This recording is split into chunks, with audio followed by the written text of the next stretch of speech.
Hello and welcome to What? Not Another One. We're back again for yet another episode covering the topic of all topics, I think. Brexit! It's like a bad smell, it just won't go away. It's just gone 3 years since the deal of the Boris Johnson's deal was signed. And Brexit became a reality officially. B-Day. B-Day,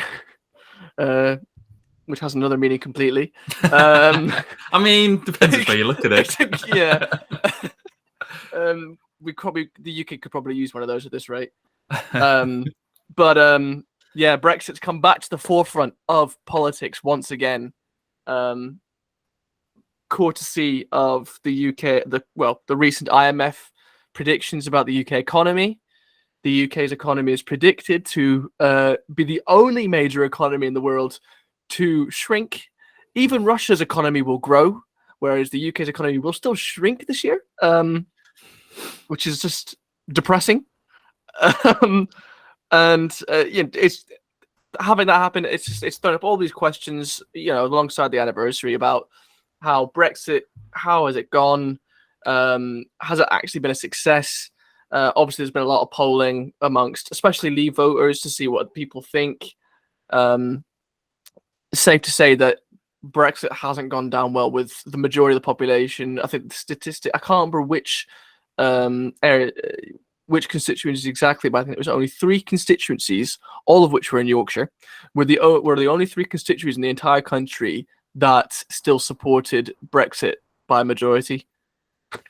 It's strange because I remember at the time having discussions with, family members or other people in the world, and you sort of get laid out these facts and statistics and said, look, it's not going to be good because of X, Y, Z, but I think a lot of people are sticking to that, well, we're out of the EU, that's all that matters. It's, again, it is cutting your nose off to spite your face. It doesn't matter what happens, doesn't matter how bad it gets, we're out of the EU, that's all that matters. We've got a blue passport. I think the golden ticket is blue. Yeah. I think some people are still of that mindset. And, there's the cost of living crisis, which granted hasn't been, can't blame that on Brexit. I think prices did go up after Brexit, importing goods, exporting goods, the price went up. It's the last sort of however many, 3 years now? I think people are coming around to realise that all the things that were promised have not been so. I mean, there's always a variety of factors to consider. I mean, Brexit's not the one and only reason the UK is in the situation that it's in. But you can extrapolate all the numbers in the world, etc. And you could, in terms of the UK, you can extrapolate all these statistics about the UK, and you could probably say Brexit has not done well. I mean, we've still got some of this thing about record waiting lists for NHS. Net migration is still the same as in 2016. I mean, even if you take away the Ukraine war and the forced migration that happened to people leaving the country there because of the war, even when you discount them from the total numbers, you still have nearly 450,000 net migration for 2022, which is basically the same as 2016. So, all these things that they said would change haven't changed. I mean, real-term wages are at some of their lowest for decades. It's not like there's been any real success. And I saw an interesting piece written the other day about the Conservatives, especially the Leave side of the Conservative Party, really need to refocus on how to convince the middle-aged voter that Brexit was a success, because people under you could probably say at least over 90% of people aged under 24 are against Brexit, if not even more than that. And obviously that risks then political stagnation for the Conservative Party to come, because they are viewed as the Brexit party as it is anyway. They were the ringleader, the one that was most vocal in support. But it's yeah. So we're at an interesting place as it is in the UK, and I don't know if there's many excuses left, as it were, for why it's not worked out. It'd be the interesting thing would be, because obviously the original vote was really close. It wasn't, it was 52-48, was it? Yeah, I think it was a difference of about 500,000, basically. Yeah, and obviously the party line of the government is that we respect our referendums, not like Scotland and India F2 or things like that. But when things haven't been delivered that were promised, I don't see how that can work. You see what I mean? It's if you don't get if you pay for something and it doesn't do what you want it to do, it doesn't work, it's broken, you take it back and you get a refund. I mean, obviously this is a much bigger scale than the EU have already said, nope, off you pop, you're on your Todd, get on with it. You've dug your grave or made your bed, lie in it. But it's I think there needs to be some, and there never will be. Not even Labour have said they won't do anything about Brexit, but the amount of people that voted to remain and the amount of people that didn't vote to leave and wanted to keep the the benefits of being in the EU, that's a lot of people that have lost access to the free market system to be able to travel as much as they want. It's the travel bit for me, I think, is I love traveling, and I mean there's a bit of an extra queue, not horrendous, but you see all the EU passport gates, and you just, please take me. No, the thing is, I find it I want to say kind of funny as someone who is European as well, like looking in, but I find you it still being got here. a European passport, haven't you? I find it funny looking in, and I find it quite depressing being English living here looking out. But like, you get both points of view, and I look at it and I think the UK looked at the EU and went, "No, we're going to leave." Yes, not by much did they vote for it, but they decided we're going to leave, and they decided to leave a very good trade deal behind with their largest trading partner. In basically, the UK decided that they wanted to have their 1920s American dream instead, and they wanted to try and get a trade deal with the US, and the US so far have not budged. The US will, because of the fact that the UK has failed over Northern Ireland so far within Brexit. They've still not managed to sort that out, and also because the Leave campaign painted this picture of it being simple. Nothing is simple in politics. Nothing is simple with money. Like, we're talking about trying to get a free trade deal with the US, who are renowned for being stubborn when it comes to money, like in terms of their trade deals. Yeah. I mean, like, the UK was talking about they've left the EU, and then there was all that chatter for ages about them trying to join this Indo-Pacific Economic Forum, basically, which would just be replacing the EU but with far less money. And it was just like, what was the plan? Yeah. Brexit was sort of the rise of this sort of populist narrative of, look at us, we're fantastic, we're the best, that sort of, the make Britain great again aspect. And that sort of, I think the rise of, through Brexit and all that happening, it's the reason you have things like GB News and stuff like that today, because it's clinging on to this narrative and this, everything's fantastic, it's still great, when in reality, say, the only economy set to shrink, it's not gone well. No. And also, like, you look at, you talk about populism there, for example. At the time, the Tories were not really considered or not outright populist party. No, yeah. There was populist wing, but like, they were not an outright populist party. Whereas at the same time, you had Marine Le Pen in France, you had SD in Sweden, you had AFD in Germany. Proper populist parties, far right depending on how you want to call it, who all also had that exact same policy of like, we want to leave the EU. However, the UK's party, the Tories, kind of, they've always been a bit anti-EU, but they were never fully populist, and somehow they are the ones that managed to get a country to leave the EU, where you had all these people that were much more staunch anti-EU sort of parties that just never got a foothold in place to make that, Frexit or Swexit dream or Grexit and whatever come true. I feel like those countries maybe flirted with the idea and were like, actually, maybe, well, no, that's maybe exactly. we won't be so well on our own. I mean, it's like, again, in Sweden, our far right party, who are currently supporting the government just in parliament, they're not in government as it is, they dropped their anti-EU policy to try and attract voters, and they're now pro-reform. I think is what it's, which is what I think more people in the UK, if you were to have put a poll to them instead saying, would you want reform in the EU, you would get an outright majority in the UK probably that would say they want reform within the EU.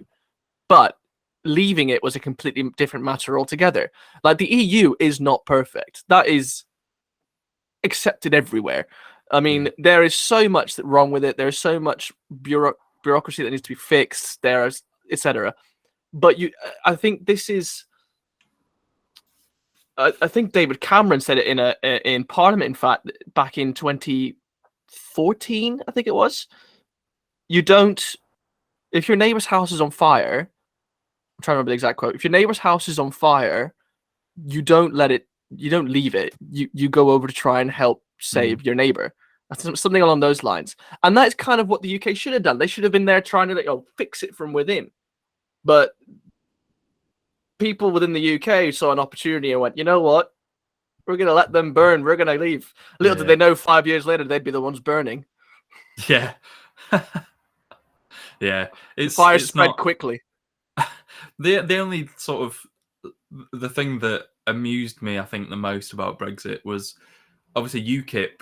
Their only political seats were in the European Parliament. So they were essentially campaigning for unemployment for themselves, which is such a bizarre turn of events. Like, woo, we've left the EU. That's where my job was. And I love that. It's like you turn around to Nigel Farage. He's like, "Yes, we've exceeded everything." It's like, right. So, the job store is just around the corner. If you want to go down there, they're looking for new.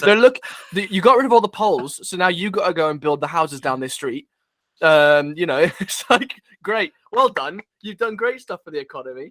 See you in the Dole queue on Monday, Nige. God. Here's some statistics again as well from YouGov recently. It's like 41% of Leave voters, according to YouGov, think Brexit idea was worse than at the time of the referendum. A quarter think it has damaged Britain's place in the world, on the world stage. 34% say it has negatively affected the economy, and 41% said it has been bad for immigration. Yeah. And it's just like,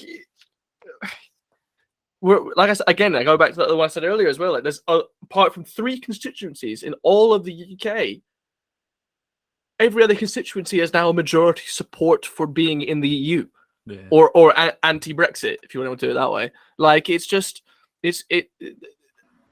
something went terribly wrong in 2016.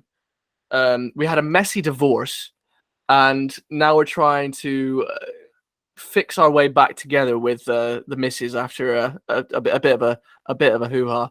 It's kind of what it's like. It's the problem with, I think, politicians as a whole is they made a mistake. They know they made a mistake. All of the stats, all of the research, everything points towards it not being good for the UK. But there's this stubbornness with politicians to cling on to this. Yes, no, it was the right thing to do. We were correct. It's the best thing for the UK. If they turned around and said, you know what, actually, we might have made an error. We'll try and make the best of it. If anybody came out and said that and said, no, I made a mistake and owned it up to it, they'd have so much more respect. Instead, they just keep, just saying like, but you see, it's because of this or because of this or whatever, not because of Brexit.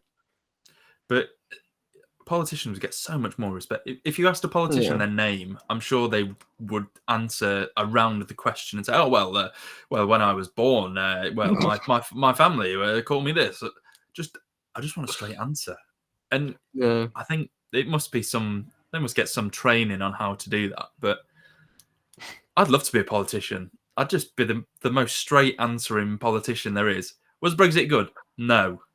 Straight into number 10. Yeah. Thank you very much. To be fair, even Labour though as well I mean, they've towed a fine line. It was that ironic thing after 2017. You had a government and a prime minister, or a prime minister that voted Remain, campaigned Remain, and then had to back Leave, and you had an opposition leader who backed Leave and had to try and back Remain. And now Labour, for example, are in a position where they're kind of still on the fence. They've more or less said I think they won't reverse it if they were to get into power. In a way, it's respectable because yes, no one wants to admit defeat, and also it was a democratic choice. But if they were to run another referendum, almost certainly the UK would go back into the EU doing that. Yeah. And almost certainly we would not get the same. Pardon me. We would not get the same deal second time round. The deal the UK had before Brexit was Britain was one of the most disconnected members of the EU from the EU bureaucracy, as it were. The UK had its own currency. It had much more border control than a lot of other people. It wasn't part of Schengen. It could still make its own trade deals. It wasn't like fully restricted. It wasn't like some countries, which are like much more heavily coerced in certain directions, shall we say, by the EU. And like, you know, people started complaining, oh, we don't like being part of the EU because we don't get to decide which. You still get to use miles in the UK. It's not like you got told you have to use kilometers now. You know, it's just like and in terms of like disconnect, it's like when the Euro crisis 2000, when the big financial crash happened, Greece was on the verge of losing everything. And the EU had to come up with a bailout program, which France and Germany engineered, which was extreme. The UK didn't have to get involved in it. The UK had the option to say no, because that was part of their deal. And basically, it's like people completely ignored the fact that the UK's net was already one of the most it had retained a lot of sovereignty by being part of the EU. It was only there for economic purposes more than anything else. It wasn't really that hamstrung by red tape, which is what was the image that was painted. And it's like, if we go back into the EU now, like we're not getting that deal again. That's never coming back on the table. We're not going to be trusted to get that deal again. Absolutely. So it's like, I mean, we've shot ourselves in the foot, and I think we're currently shooting ourselves in the other foot. We're both limping around now. It's a bit, bit touch and go.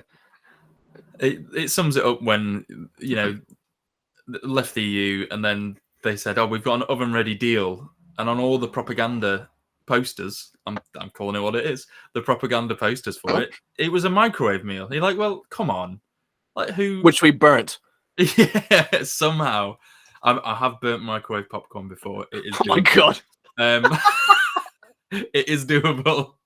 Oh god. But you'd make a great politician then. You're so right.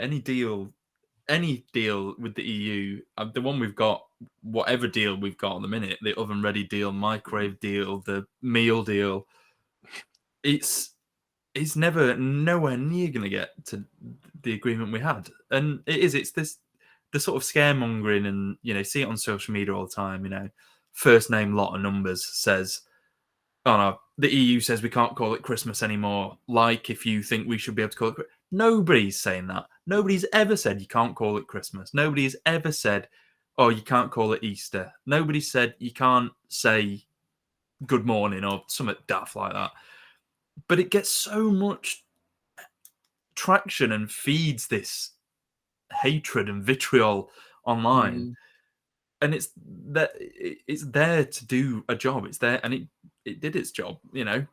I mean, 52%. you talk about that whole it's like the EU. People always made that argument. Oh, the EU's telling us we can't call these sausages anymore. I think that I remember it's a skit now. To be fair, from Yes Minister, you can't call these sausages anymore. We have to call them emulsified fat, whatever, something like that, Yeah. and stuff like that. Which is like it's like, well, even if they did come forward and say the change name, like in the UK, you have your own rules. Like for example, it can't just be a pork pie. It's either a Melton Mowbray pork pie or it's something else.